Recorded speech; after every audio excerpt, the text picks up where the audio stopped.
नमस्कार साथियों। आज मैं आपके साथ एक बहुत मामूली लेकिन मजेदार सवाल पर बातचीत करूंगा। जब मैं मिडिल स्कूल में बच्चों के साथ पुष्प की संरचना पर काम कर रहा था, तो मुझसे बच्चों ने पूछा कि क्या मक्का में फूल होते हैं? अगर होते हैं तो हमें कुछ बताइए। तो यही सवाल मैं आपके साथ भी रखता हूं और मैं उम्मीद करता हूं कि इस प्रकार के सवालों पर आप बच्चों के साथ बातचीत करें। तो मैं मक्का के फूल के बहाने आपके साथ कुछ बातचीत करूंगा। आमतौर पर फूलों के बारे में जो हमारी धारणाएं हैं वो ये है कि फूल यानी रंग बिरंगी संरचना जिसमें खुशबू हो, और खासकर गेंदा, गुलाब, गुड़हल, गुलमोहर, चंपा, चमेली जैसे जो फूल हैं, उन्हीं को हम फूल मानते हैं। बाकी में फूल है या नहीं है उसकी हम ज्यादा चिंता फिक्र भी नहीं करते हैं। तो मक्का के मामले में बात करते हैं। मक्का का भुट्टा तो हम सभी ने खाया है, और बिन भुट्टा बरसात की हम कल्पना भी नहीं कर सकते।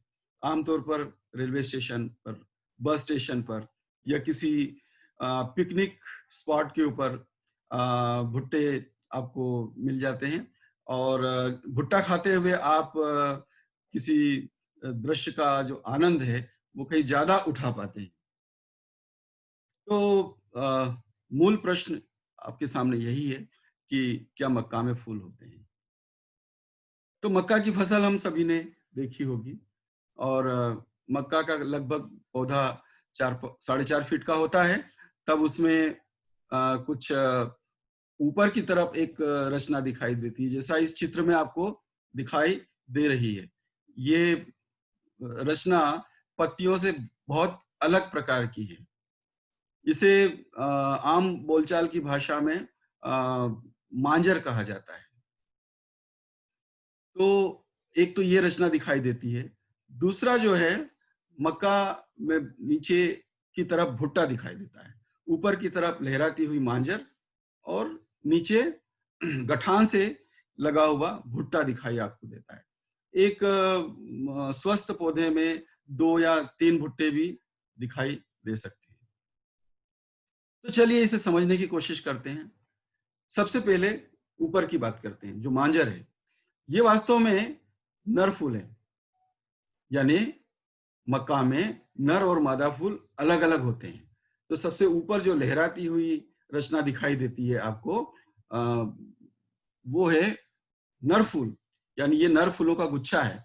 इसमें आप देखिए वॉयलेट रंग की कुछ लटकी हुई रचनाएं दिखाई दे रही है, चावल के दाने जैसी।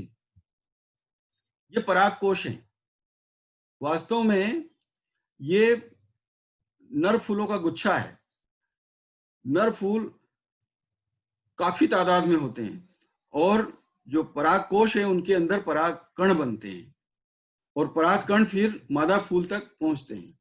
आमतौर पर बच्चे जो अध्ययन करते हैं शुरुआती कक्षाओं में, वहां पर एक द्विलिंगी फूल का अध्ययन किया जाता है, जैसे बैंगन, बेशरम, गुलमोहर या गुड़हल। ये द्विलिंगी फूल है। एक ही फूल में दोनों नर और मादा भाग होते हैं, लेकिन मक्का के मामले में स्थिति अलग है। मक्का में जो है नर और मादा फूल अलग अलग होते हैं। जो सबसे ऊपर लहराती हुई रचना दिखती है वो नर फूलों का गुच्छा है, और वास्तव में जो भुट्टा है वो मादा फूलों का गुच्छा है। यानी ये दोनों पुष्पक्रम है, और इनमें कई सारे फूल होते हैं। तो अब मादा फूल कहाँ है? जो भुट्टा है वो मादा फूल है, और भुट्टे में जितने दाने हैं उतने फूल हैं।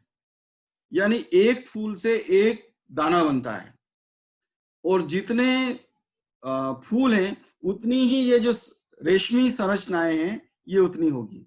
ये रेशमी संरचनाएं क्या है? ये है वर्तिका, जो बाहर की ओर निकली होती है। जो अंदर जो फूल है अभी उस फूल से लगी होगी, और ये बाहर तक आती है। अब इनका काम क्या है? इनका काम यही है कि ये जो पराग कण नर फूल से पराग कण जो मादा फूल पर आएंगे वो वर्तिका पर आएंगे, और वर्तिका के सिरे पर लगेंगे, और वहां पर अंकुरित होंगे और इस वर्तिका के जरिए मादा फूल तक पहुंचेंगे और जो अंडाशय में जो अंडाणु है उसका निषेचन करेंगे। कैसे, इसे जरा देखते हैं। ये आप देख रहे हैं, इसमें दाने दिखाई दे रहे हैं। ये दाने वास्तव में फूल रहे होंगे और प्रत्येक फूल से एक वर्तिका फूल भुट्टे के बाहर निकली होगी। मजेदार बात यह है कि इस दुनिया में जितने भी पेड़ हैं, फूलधारी पेड़ पौधे हैं, उन सब में मक्का की वर्तिका सबसे लंबी होती है। जैसे आप कहते हैं कि दुनिया में रेफ्लेशिया का फूल सबसे बड़ा है, वैसे ही आप ये कह सकते हैं कि मक्का के फूल की वर्तिका दुनिया भर के पेड़ पौधों के फूलों से सबसे लंबी है। अब जरा देखते हैं इसको, इस चित्र में दिखाने की कोशिश की गई है। इसमें आप देख रहे हैं ये थोड़ा कच्चा है, अभी पका, दाने नहीं आए हैं, इसके पहले की स्थिति है। इसमें आप देख रहे हैं कि जो प्रत्येक दाने से यानी प्रत्येक फूल से एक वर्तिका निकली हुई है और ये वर्तिकाएं सब की सब बाहर को निकलती है जहां पर इन पर परागकण आते हैं और ये परागकण अंकुरित होकर इसी वर्तिका के जरिए फूल के अंडाशय तक पहुंचते हैं। तो भुट्टा हरे रंग की पत्तीदार रचनाओं से लिपटा होता है और उसके अंदर फूल होते हैं। आपने ये पहली जरूर सुनी होगी, हरी थी मन भरी थी, मोतियों से जड़ी थी, राजा जी के बाग में दुशाला ओढ़े खड़ी थी। इसका जवाब भी बच्चे जानते हैं। अब थोड़ा आगे बढ़ते हैं, परागण कैसे होता होगा। मक्का में जो परागण है वो कीटों के द्वारा नहीं होता है। ये मजेदार चीज है कि मक्का के फूल में न तो खुशबू होती है, न कोई रंग बिरंगापन होता है। तो फिर तो मक्का के जो फूल हैं उनका परागण हवा के द्वारा होता है। तो मजेदार चीजें आप देखने की कोशिश कीजिए कि ऊपर, सबसे ऊपर मक्का के पौधे में सबसे ऊपर की ओर नर फूल हैं और नर फूल जो हवा है, हवा के झोंकों से हिलेंगे और उनके जो परागकण हैं वो बिखरेंगे हवा में और वो पास के जो पौधे हैं, अन्य मक्का के पौधे हैं, उनके मादा फूलों तक पहुंचेंगे और इस प्रकार से परागण की क्रिया संपन्न होती है। अब एक और बात, मैंने आपसे कहा था कि मक्का का जो दाना है वो फल है, वास्तव में ये फल है। तो फल की जो हमारी धारणा है वो भी कुछ इसी प्रकार की है कि फल यानी रसीले, नारंगी, संतरा, तरबूज, खरबूज, आम, जामुन, जिनमें रसीलापन होता है, जिसमें मीठापन होता है।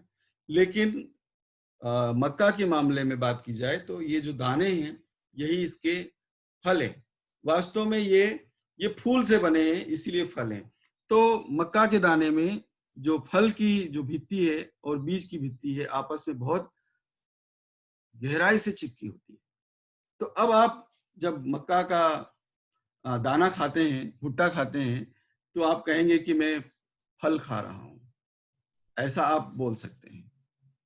तो मुझे उम्मीद है कि आपको ये बातचीत जो है पसंद आई होगी और मैं उम्मीद करता हूं कि इस प्रकार की बातचीत, इस प्रकार के सवाल आप बच्चों के सामने प्रस्तुत करेंगे, बच्चों को अधिक से अधिक सवाल पूछने के मौके देंगे और उन सवालों के आप जवाब खोजने की कोशिश कीजिए।